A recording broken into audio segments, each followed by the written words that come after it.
Il-Pulizija rresqu l-qorti żagħżugħ ta' 28 sena u raġel ta' 50 sena li aktar kmieni dan ix-xahar allegatament serqu 21,000 euro minn residenza ta' Assis fir-Rabat. Iż-żewġ terġiel li qed ikunu akkużati b'serq aggravat kienu jgħixu mal-istess Assis fir-Rabat wara li spiċċaw mingħajr saqa fuq rashom. Magħhom tressaq ukoll il-qorti żagħżugħ ieħor ta' 19-il sena. It-tliet persuni kienu akkużati li jinstabu fil-possess ta' droga kokaina, ecstasy u eroina.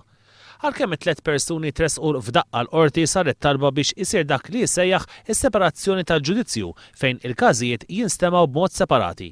Iż-żagħżugħ akkużat b'serq aggravat inżamm arrestat wara illi ma mmettix l-akkużi. Bl-avukati tiegħu Vince Micallef u Andy Ellul f'dan l-istadju tal-proċeduri ma talbux għal ħelsien mill-arrest.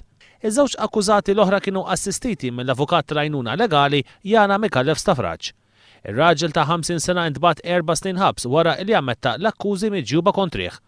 Filwaqt li żagħżugħ ta' 19-il sena li kien akkużat possess ta' droga tpoġġa taħt ordni ta' probation għal 3 snin mill-Maġistrat Francesco De Pasquale.